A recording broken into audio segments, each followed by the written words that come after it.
Zebedeu, que eram seus sócios. Disse Jesus a Simão: não temas, de agora em diante serás pescador de homens. E arrastando eles os barcos sobre a praia, deixando tudo, o seguiram. Semana passada nós começamos a analisar esse texto, que ainda possui muitas verdades, a nos transmitir.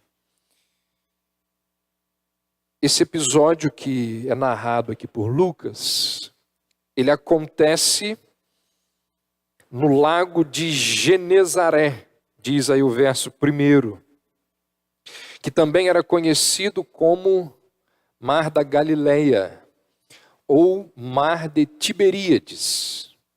Galileia por causa da região onde aquele mar estava localizado, e Tiberíades por causa de uma das principais cidades que havia nas margens daquele mar. Então aquele mar também levava um nome dessa cidade. Tiberíades é uma derivação do nome Tibério, que era um imperador romano.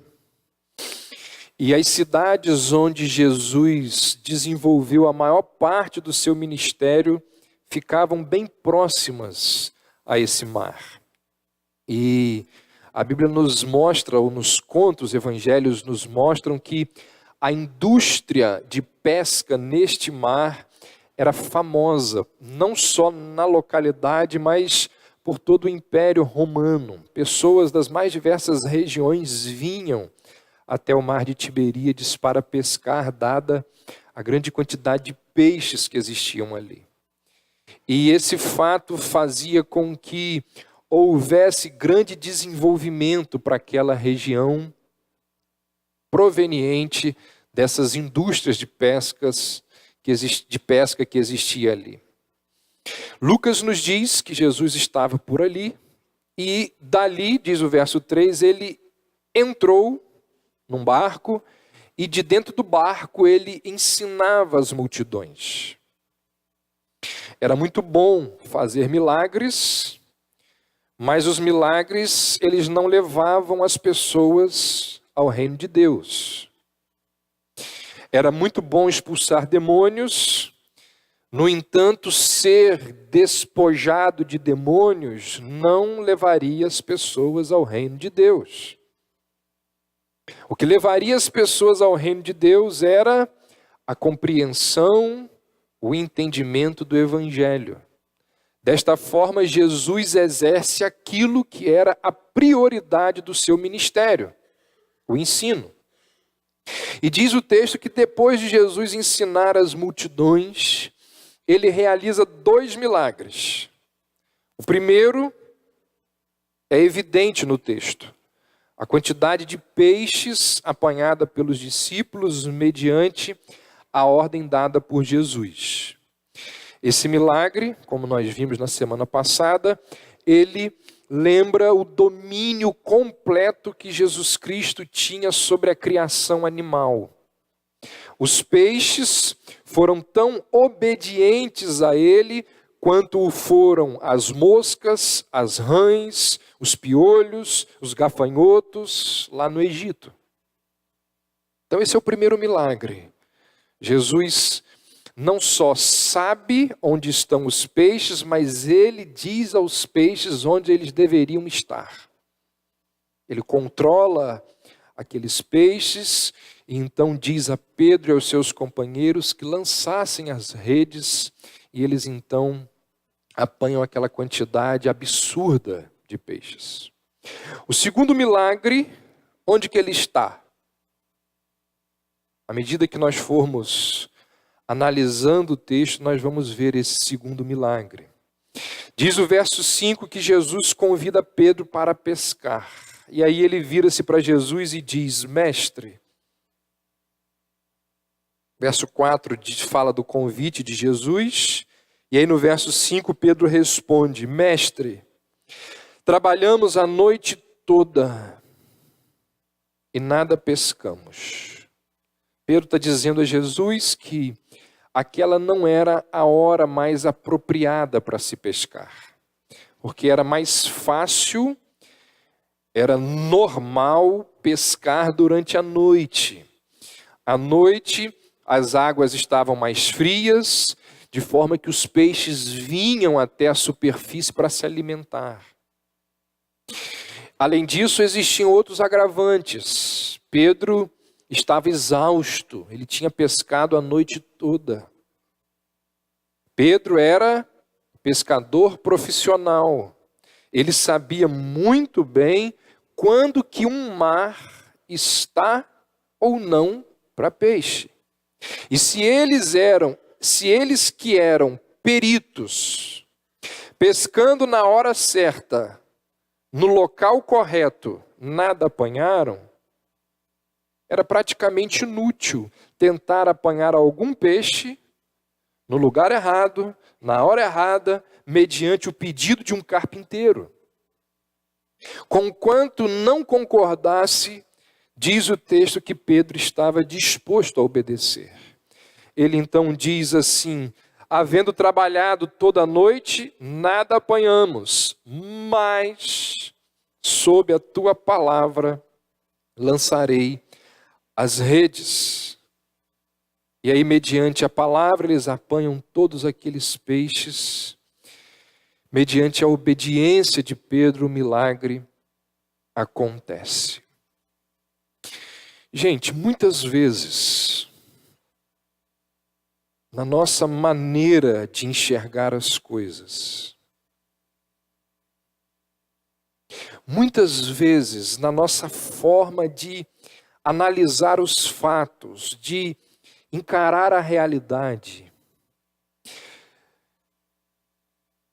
nós achamos que as coisas, elas deveriam ser feitas de acordo com aquilo que nós achamos ser o mais correto. Afinal de contas, nós temos experiência, nós somos treinados, nós já fizemos aquilo várias vezes ao longo da vida. Muitas vezes nós somos guiados por aquilo que nós achamos ser o melhor. E nós achamos que aquilo é o melhor por experiência. Porque a gente conhece o assunto. Mas se aquilo que achamos ser o certo a ser feito for contra uma orientação, um preceito, uma ordem bíblica, nós devemos abandonar a nossa opinião e acatar a ordem divina. Diz o texto que a obediência gerou um grandioso milagre. Feito isso, verso 6, apanharam uma grande quantidade de peixes, tantos que as redes começaram a se romper. A lição aqui é óbvia. Quando nós somos fiéis ao que Deus ordena, certamente iremos colher os resultados. Certamente. Talvez seja contrário à razão, talvez seja contrário àquilo que você pensa, talvez seja contrário àquilo que você acha que sabe, mas se é bíblico, tem que fazer. Precisa fazer. Depois do milagre, a maneira, nós vimos um pouco disso semana passada, a maneira como Pedro trata Jesus muda completamente. Se você olhar no verso 5, antes ele o chama de mestre. Antes do milagre, ele se dirige a Jesus, o chamando de mestre. Após o milagre, ele o chama de Senhor, verso 8. Porque ao mestre nós obedecemos às ordens, mas ao Senhor, nós nos prostramos em adoração. Olha o que diz o verso 8. Prostrou-se aos pés de Jesus. Ao mestre a gente obedece às ordens, mas ao Senhor nós caímos em reverência. E aí depois disso Jesus vira para Pedro e diz o seguinte: de agora em diante, verso 10, serás pescador de homens. De agora em diante, o pescar será usado de maneira diferente. Antes, o que Pedro pescava morria. Agora, o que ele pescar vai viver. Pedro trabalhava para matar o que estava vivo. Agora ele vai trabalhar para levar à vida aquilo que está morto. E aqui está o segundo milagre do texto. Semana passada eu mostrei para vocês que esse texto narra a conversão de Pedro. Aqui Pedro está se convertendo. Nós vimos semana passada que Lucas 5, de 1 a 11, é a experiência de conversão do apóstolo Pedro. E aqui, nesse texto, nós vemos o milagre em que Jesus transforma o rude, o iletrado, o inconstante pescador num grande apóstolo do reino de Deus. Esse é o maior milagre desta passagem. Jesus apanhar aquele pescador inconstante, cheio de incoerências, e transformá-lo de Simão em Pedro. Não foi isso que nós vimos semana passada? A transformação de Simão em Pedro. Aqui Simão está deixando de ser Simão e está se transformando em Pedro. Por isso que o único lugar no Evangelho de Lucas em que ele é chamado de Simão Pedro é aqui. Aqui está sendo narrada a transformação deste homem, que vai ser usado por Jesus, vai ser usado por Deus para ser o líder do colégio apostólico, para ser o líder da igreja de Jerusalém. E assim como fez com Pedro, Deus pode nos apanhar em nossas fraquezas, em nossas limitações, em nossas imperfeições, e nos transformar em grandes homens, em grandes mulheres dentro do seu reino. Então não existe essa história de que, quer dizer, existe essa história, mas nós não devemos nos pautar nessa história, ou usar essa história, essa desculpa como uma muleta. Eu sou incapaz, eu não presto, Meu amigo, se Deus transformou Simão em Pedro, Ele pode fazer grandes coisas através de você.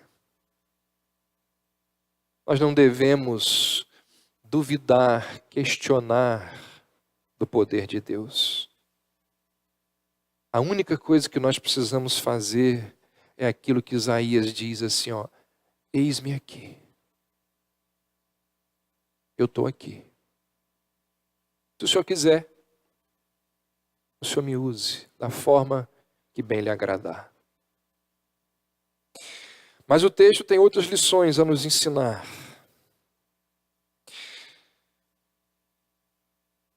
Quando Jesus diz a Pedro: de agora em diante serás pescador de homens, Jesus aqui compara o pregador com o pescador. Jesus faz um paralelo do pregador com o pescador. E é muito interessante, eu vou citar apenas 3, mas existem várias outras. É muito interessante perceber que a profissão de pescador e pregador possuem paralelos impressionantes, interessantíssimos. Por exemplo, pescar e pregar envolve muita labuta. O pescador, ele precisa navegar muitas vezes contra o mau tempo. O pescador, ele precisa muitas vezes correr riscos. Se ele fosse pescar somente quando existisse calmaria no mar, poderia passar fome. O pescador, ele tem que puxar redes, ele tem que muitas vezes remar, envolve muita labuta. Assim também acontece com o ministro cristão. Envolve muita labuta para estudar e pregar o evangelho. Quer os homens recebam a palavra com prazer, ou quer os homens rejeitem a palavra com ira, o pregador deve estar disposto a colocar em risco seu próprio conforto. Não pode pregar apenas aquilo que as pessoas gostam de ouvir. Envolve muita labuta, nas mais diversas áreas, com as mais diversas situações.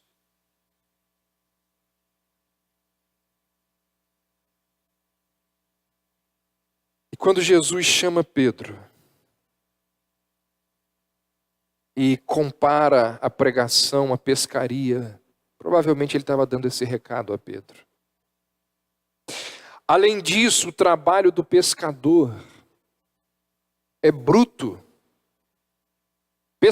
Pescaria não é, ser pescador não é profissão para homens cheios de frescuras.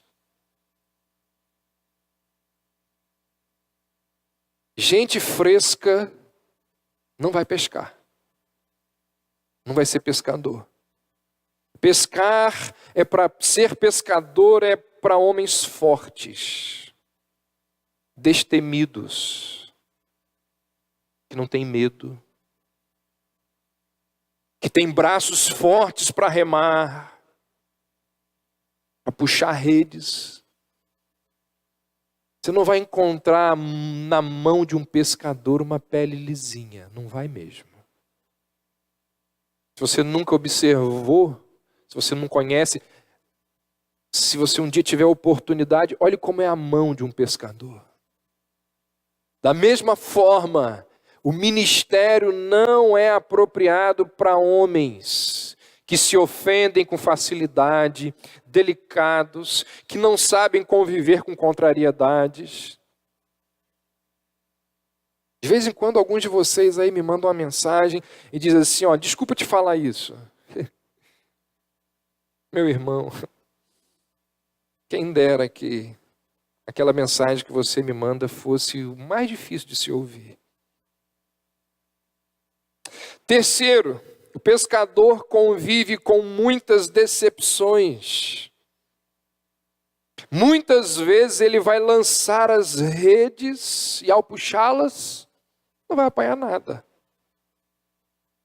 O que ele vai buscar e apanhar ali são apenas ervas daninhas, algas marinhas. Muitas vezes ele vai pescar a noite toda e não vai apanhar nada.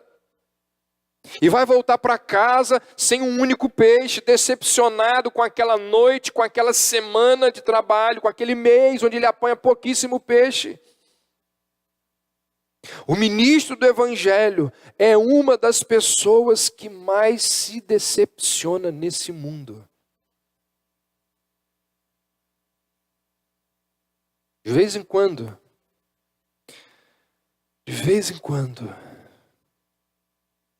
me dá uma vontade muito grande de desistir. De falar assim, eu vou viver a minha vida.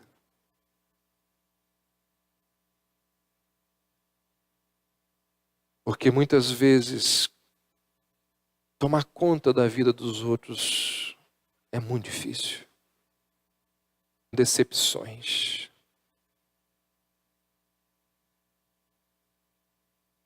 Se o pescador e o pregador não souberem conviver com decepções, eles não vão permanecer muito tempo na sua profissão. Não vão.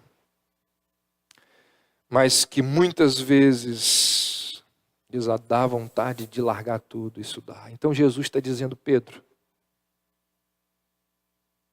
pregar é muito parecido com pescar.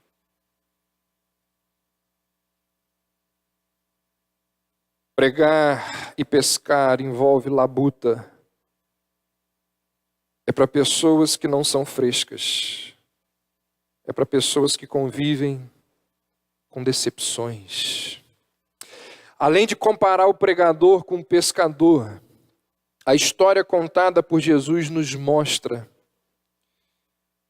que no reino de Deus os meios não podem ser descartados. É interessante analisarmos e lembrarmos que os peixes, eles não pularam para dentro do barco. Os peixes, eles não pulam para dentro da rede do apóstolo Pedro para serem pegos. Os pescadores, eles precisaram do barco. Eles precisaram das redes para apanhar os peixes. Depois que apanharam os peixes, eles tiveram que arrastar as redes até a praia. Nós estamos diante de um milagre, sem dúvida. No entanto, nem o pescador, nem os equipamentos de pesca foram dispensados. Todos eles são usados, todos eles são importantes, todos eles são indispensáveis. Então não tenha dúvidas, na salvação das almas, Deus opera através de meios. Quantas ferramentas são usadas por Deus para levar o seu evangelho aos perdidos? A reforma protestante, ela só aconteceu por causa, muitos vão dizer que não é que ela só aconteceu, mas a reforma protestante, ela teve muita força por causa da invenção de um negócio chamado de imprensa. Foi uma das ferramentas que Deus utilizou para que esse grande avivamento acontecesse ali no século XVI. Em nossos dias, as mídias sociais são uma excelente ferramenta de propagação das Escrituras. Caixas de som são instrumentos de Deus para a divulgação do Evangelho, não são? Estradas pelas quais nós podemos passar e através delas homens de Deus vêm nos abençoar e através delas nós vamos até esses homens para sermos abençoados. Aviões, templos, livros, Deus usa meios na propagação do Evangelho. Escrevendo aos Coríntios, Paulo afirmou que nós temos este tesouro, aonde? Em vasos de barro. Qual é o objetivo do vaso de barro, segundo o apóstolo? Eles servem para que o poder que a tudo excede provenha de Deus e não do homem. Ou seja, Deus faz com que a fraqueza da criatura ressalte a força do Criador. Mas Ele está usando ali o quê? Meios. Nós precisamos de meios na propagação do Evangelho. E como que nós temos acesso a esses meios? Caixa de som é barato? Templo construído é barato? Nós precisamos de recursos. As redes que apanharam os peixes custavam dinheiro. Os barcos que foram usados para o milagre custavam dinheiro.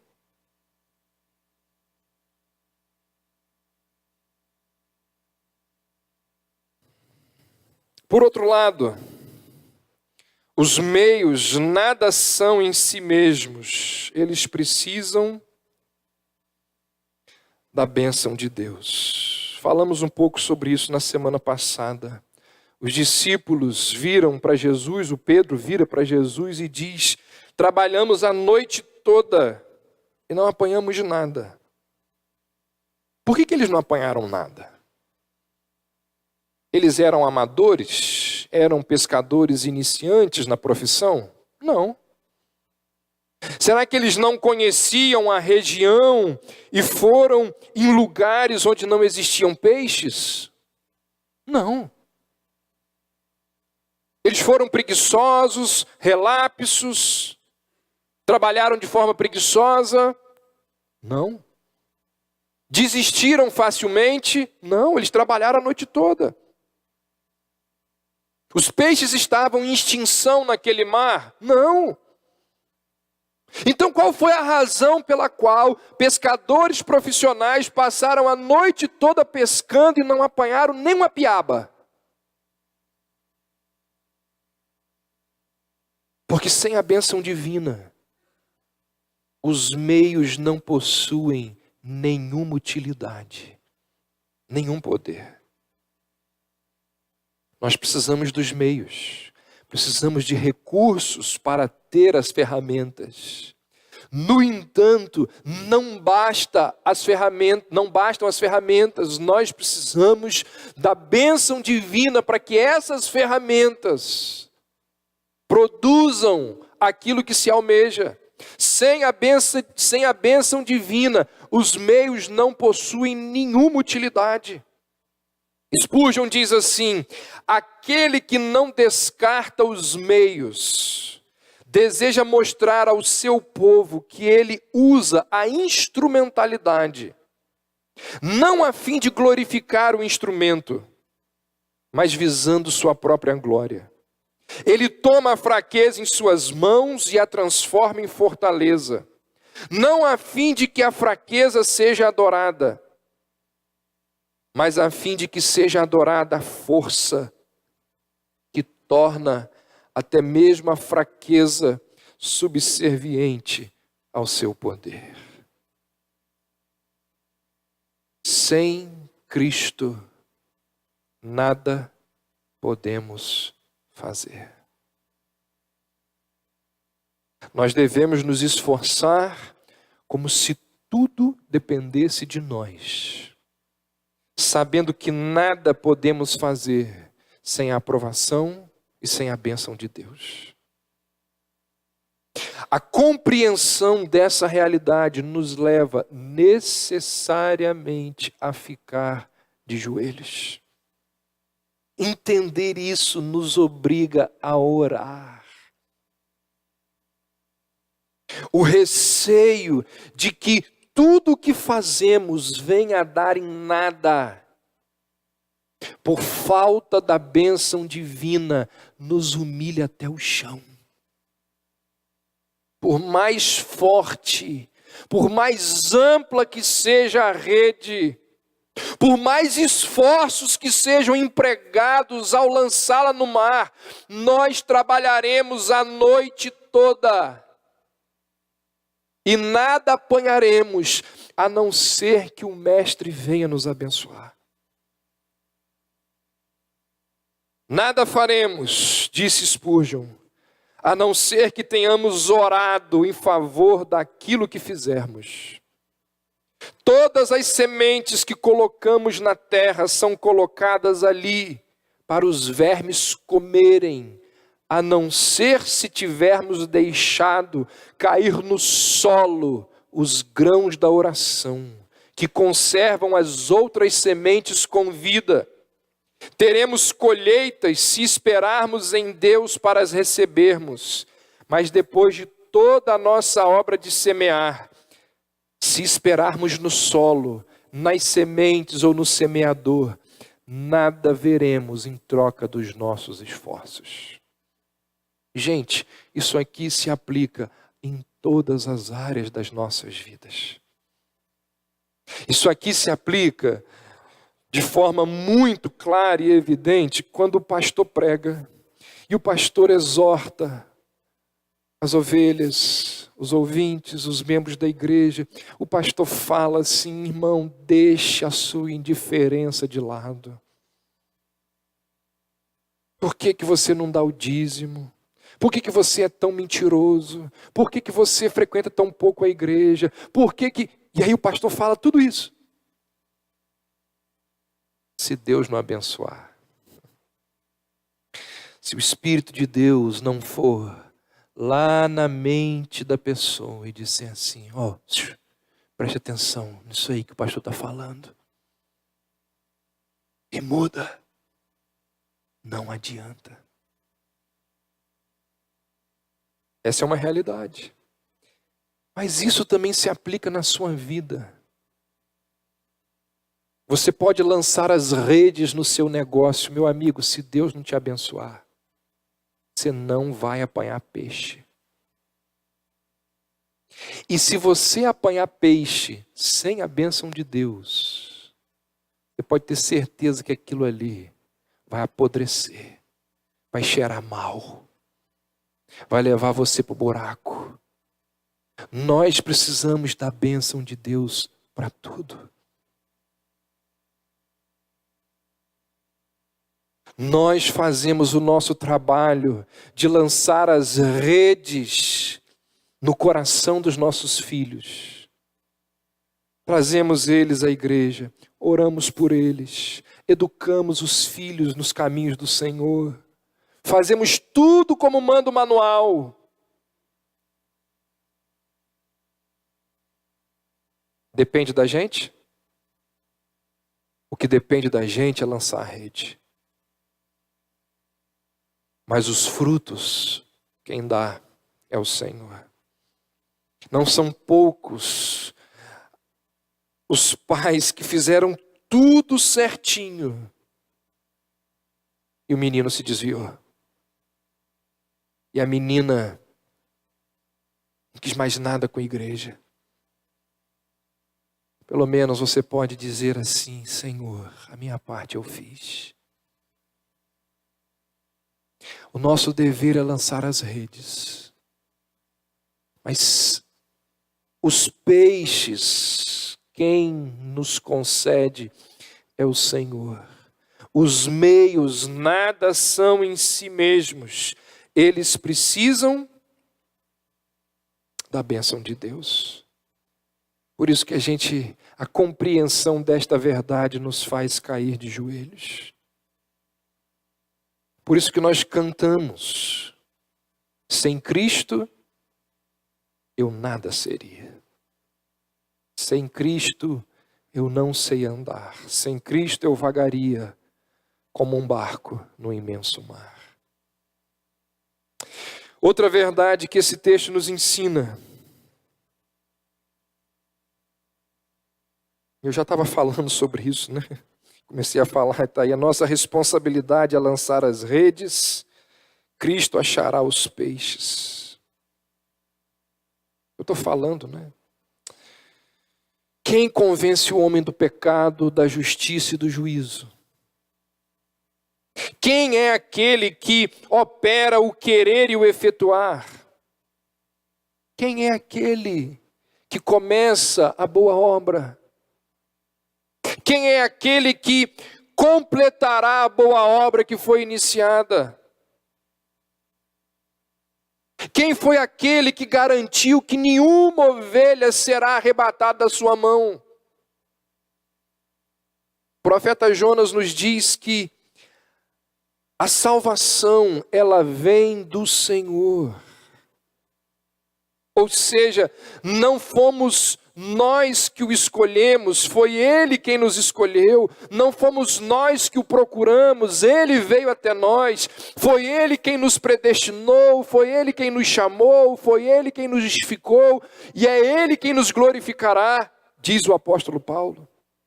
Como disse o salmista: eu estava num tremedal de lama, num poço de perdição, mas o Senhor estendeu a sua mão e me libertou.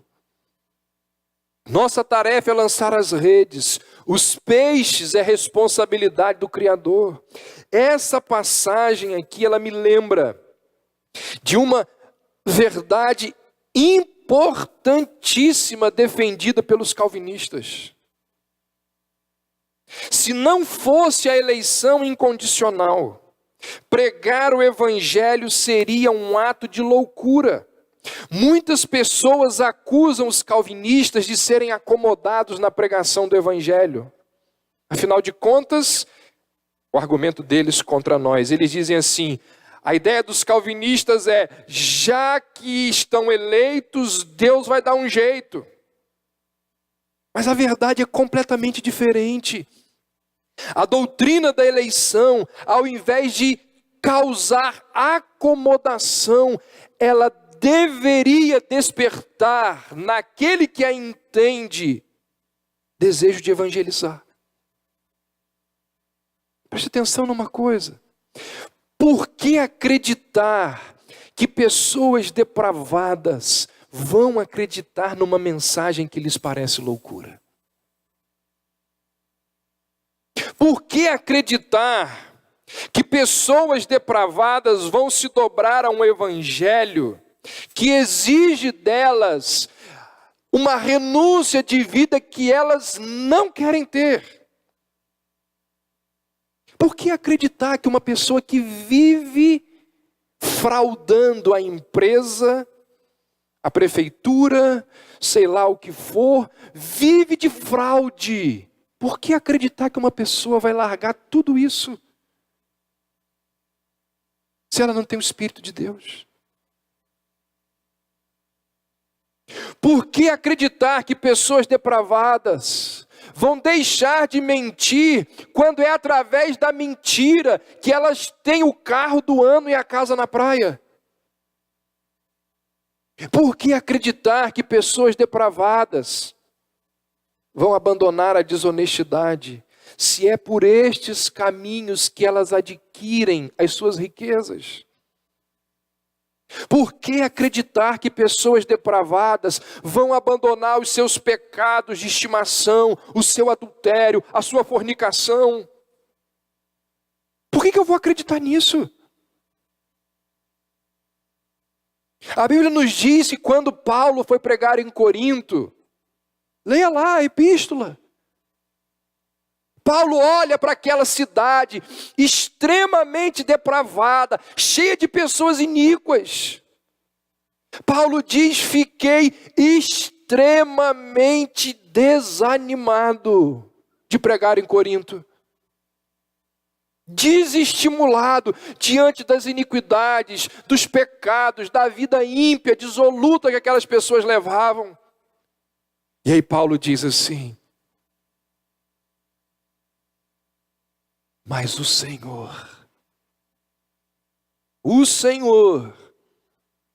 que controla o coração dos homens, da mesma forma que controla os peixes.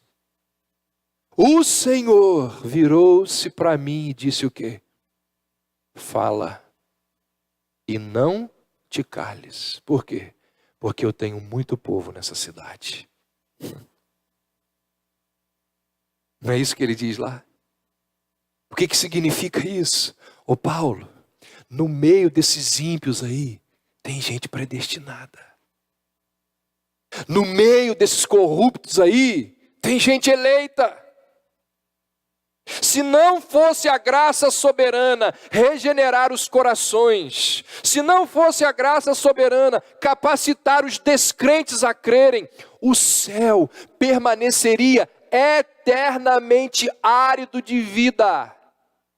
Sem a graça soberana que nos aviva, que nos desperta, que traz o homem morto em delitos e pecados à existência, seria o mesmo que gritarmos a um cadáver no necrotério: levante-se, viva!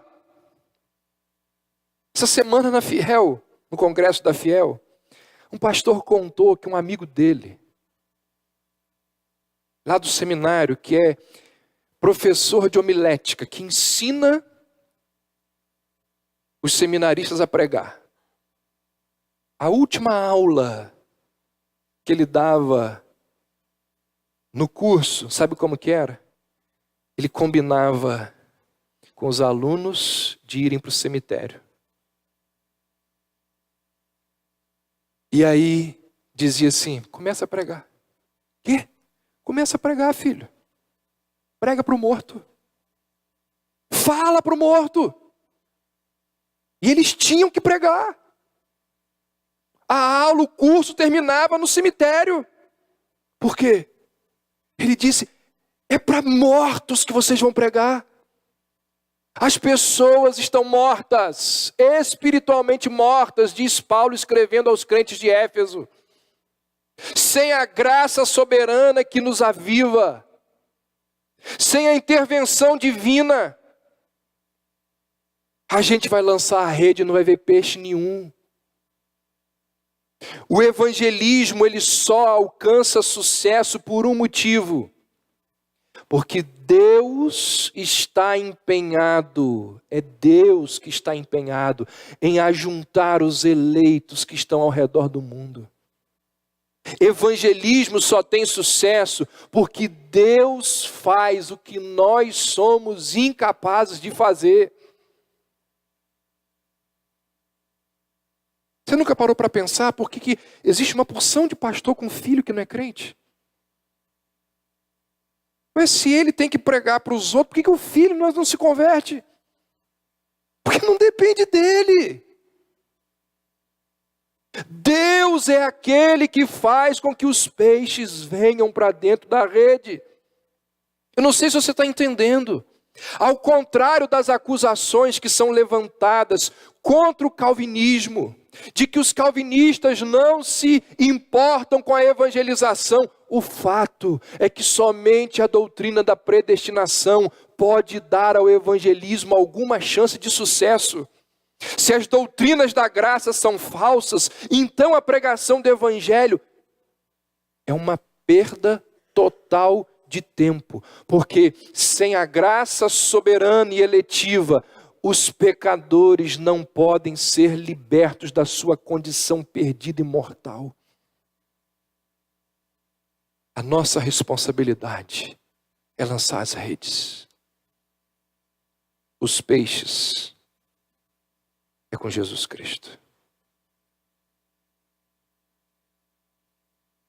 E eu caminho para o fim lembrando o seguinte. Aliás, deveria estar caminhando. Lançar as redes.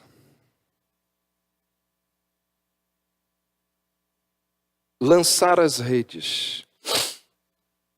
Nem sempre é algo fácil de ser feito. O que lançar as redes nos lembra? Lançar a rede lembra trabalho repetitivo, rotineiro. Lançar as redes nos lembra daqueles trabalhos diários que nós devemos fazer. E muitas vezes, esses trabalhos rotineiros, constantes, diários que nós fazemos, esses trabalhos são marcados por frustração. Exemplos. Quem é pai sabe muito bem do que eu estou falando. Quantas vezes você já falou para o seu filho escovar o dente? Arrumar o quarto? Tem uns que já grandes a gente já tem que falar, né? A gente fala com os filhos e eles não aprendem, eles não obedecem, eles ignoram, eles fazem birra. É muito cansativo. Você chega no final, às vezes você chega no final do dia exausto de tanto falar.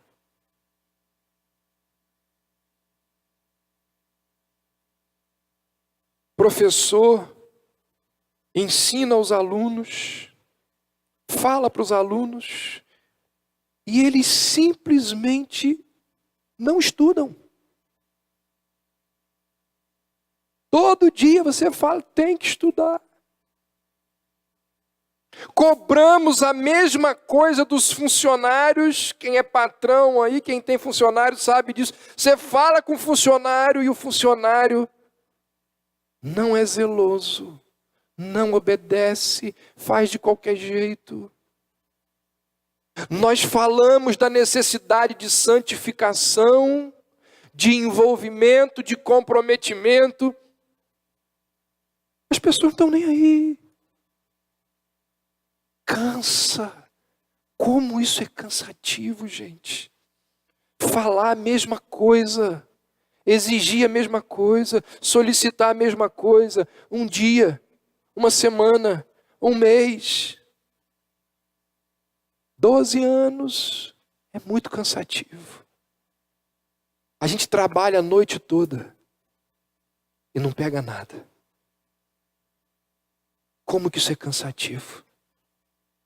Depois da noite intensa de trabalho, de um ciclo de dedicação e de esforços, depois de uma temporada de pregações, as coisas simplesmente não saem como desejamos, como planejamos. Nós nos esforçamos com as pessoas, com o emprego, com as circunstâncias, nós nos esforçamos e não tem nenhum peixinho. O que a gente faz? Quando a gente se esforça muito, muito, muito, o que a gente faz? Quando não tem retorno? O que a gente faz? A gente joga a rede de novo. De novo. De novo. Isso não é simples. Isso não é fácil. E é nesse momento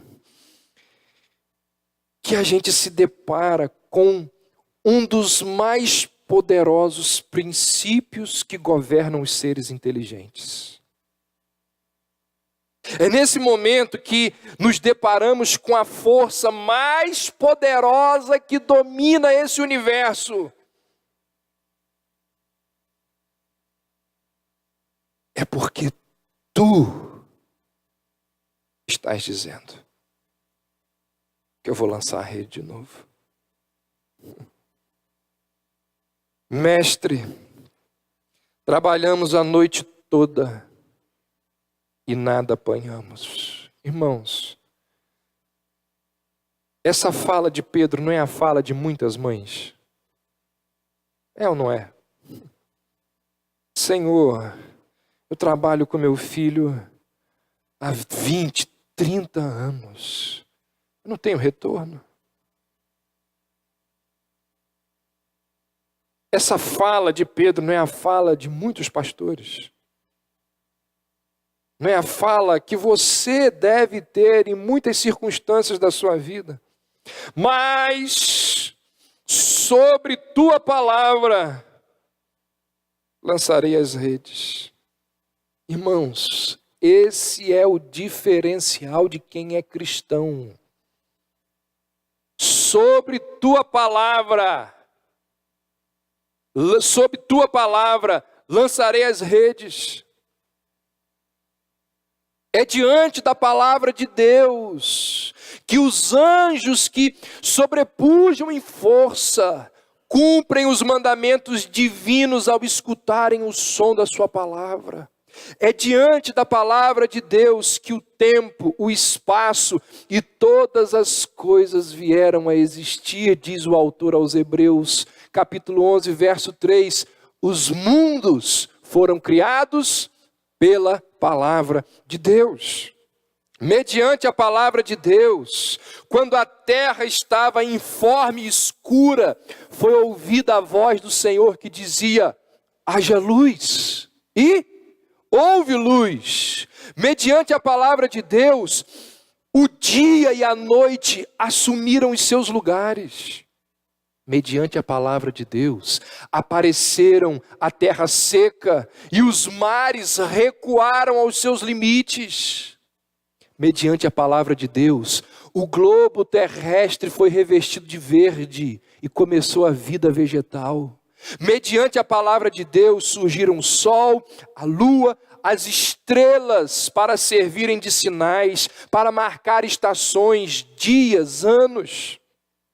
Mediante a palavra de Deus, os seres vivos encheram o mar, encheram o ar, encheram a terra. E não é somente na criação que a palavra do Senhor, ela é suprema. Quando Deus acaba de criar, percebe-se que a providência e o sustento de todas as coisas que existem se dá pela palavra de Deus. O autor aos Hebreus diz que Cristo sustenta todas as coisas pela palavra do seu poder. Trabalhamos a noite toda e nada apanhamos, mas sob tua palavra lançaremos as redes. A rede de pesca de Pedro obedeceu à lei que regulamenta os princípios deste universo. A mão daquele pescador fez de forma consciente aquilo que Júpiter e Saturno estão fazendo sem pensar. Diante da tua palavra, Pedro repete a palavra de ordem que foi dada aos ventos, que foi dada aos mares, que foi dada às estrelas, que foi dada aos mundos. Diante da sua palavra tem sido a senha que faz todos os homens santos deste mundo obedecerem. Num lugar árido, numa terra seca, um homem é chamado de louco, de maluco, de lunático. Por quê?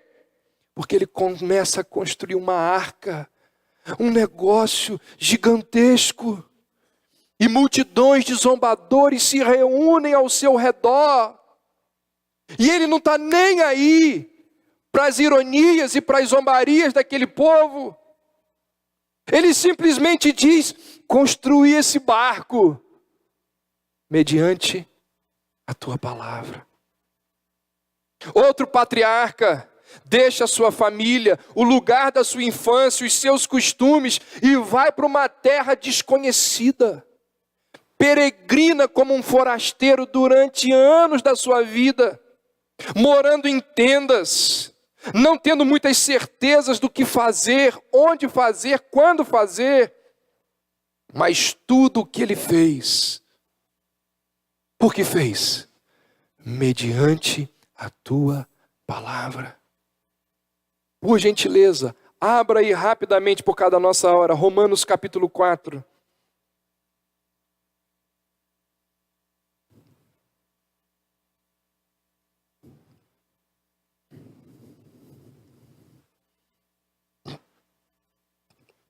Abraão. Gente, essa é uma das expressões mais lindas da Bíblia para mim. Abraão, esperando contra a esperança. Creu contra a esperança. Para que se tornasse pai de muitas nações. Segundo, o que está escrito aí? Segundo aquilo que lhe fora dito. E o que é isso? Palavra de Deus. Assim será a tua descendência. E sem enfraquecer na fé, considerou seu próprio corpo já amortecido, pois tinha quase 100 anos. E o amortecimento do ventre de Sara. Contudo, à vista da promessa de Deus, não vacilou por incredulidade, antes foi fortalecido na fé, dando glória a Deus e estando certíssimo de que o que Deus tinha prometido também era poderoso para fazer. Senhor, nós trabalhamos a noite toda, não apanhamos nada, mas sob a tua palavra, nós vamos lançar as redes. Olha para a vida de Moisés, ao desafiar o faraó. Eu te pergunto, o que Moisés tinha? A gente não tem noção do que é desafiar o faraó. O homem mais importante do mundo. O que Moisés tinha, gente? Míssil, drone, exército, tanque, bomba nuclear. O que Moisés tinha para desafiar o faraó? Moisés só tinha uma coisa. O que era? Palavra de Deus. Deus vira para Moisés e diz assim, vai lá no faraó e diz assim, eu sou, me enviou até aqui. Que exército? Eu te pergunto, qual exército do mundo, qual nação do mundo seria capaz de retirar os hebreus de dentro do Egito? Ninguém. Nenhuma nação. E mais do que tirar os hebreus de dentro do Egito, sair levando as riquezas e o gado dos egípcios. Como que isso foi possível? Vai lá. Diz para o faraó, eu estou mandando. Mediante a mesma palavra que séculos depois vira para o Pedro e diz assim, lança as redes. Quantos outros exemplos nós poderíamos lembrar aqui? Centenas de exemplos que nos mostram o quê? Que a palavra de Deus, ela jamais volta vazia. Jamais volta vazia. Deus não é como nós, que falamos palavras ao vento, que falamos palavras que as pessoas não dão, não ouvem, não dão bola, não estão nem... Deus não é assim. Quando Deus fala, acontece, se cumpre. Esta deve ser a regra a governar toda a nossa vida. Muitas vezes, as circunstâncias são as piores possíveis. Muitas vezes, nós estamos cansados. Cansados mesmos, de tudo, e às vezes de todos.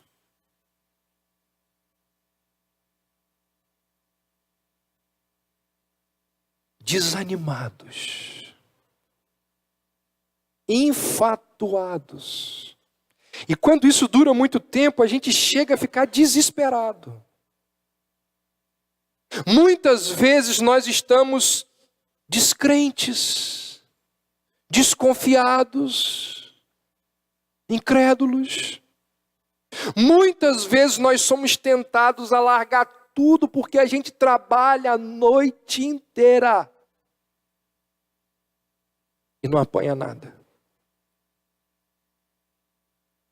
É por isso que a gente precisa estar aqui, para renovar os nossos sonhos, para renovar as nossas esperanças. Porque sob a tua palavra, eu lançarei as redes novamente. E mais uma vez, e mais uma vez, e sempre que o Senhor mandar, eu lançarei as redes.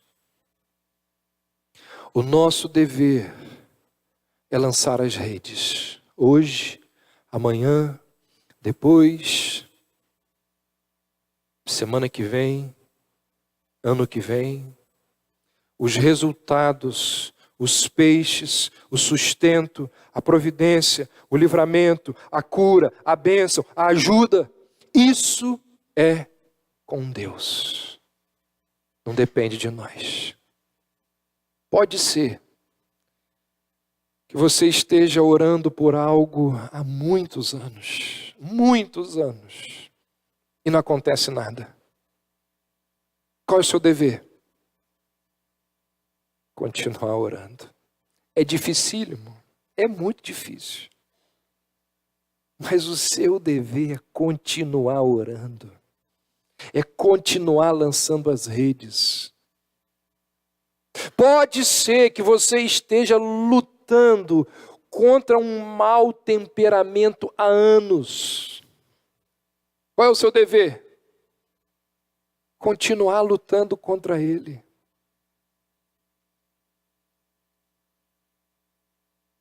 Esse é um dos motivos, gente. Esse é um dos motivos, não é o único, mas é um dos motivos pelos quais aqueles que morrem no Senhor descansam das suas fadigas. Porque eu não tenho que ficar mais lançando a rede. Mas enquanto estiver nesse mundo, vai escovar o dente. Desliga essa televisão.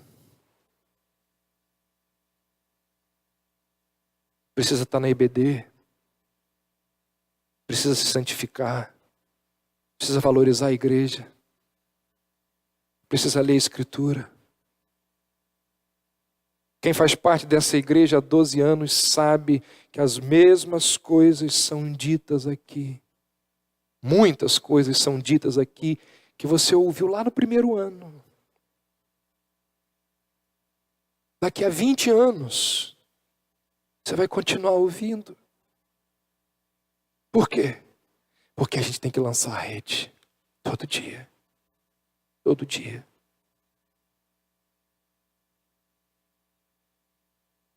Eu li hoje que, esqueci quem é o pregador que disse, todo domingo eu prego justificação pela fé na minha igreja. Sabe por quê? Porque meu povo esquece disso toda semana. Está lá, ó, lançando a rede. Nós devemos descer as redes. E a nossa esperança deve ser que as bênçãos dos céus venham em grande abundância sobre o nosso barco. Quando foi perguntado a Lutero no fim da sua vida como que ele conseguiu apanhar aqueles peixes todinhos, como que ele fez tudo aquilo que fez, qual foi a resposta dele? Eu não fiz nada. A palavra de Deus fez tudo. Que Deus nos abençoe, que Deus use essas verdades para trazer consolo, esperança aos nossos corações. Amém.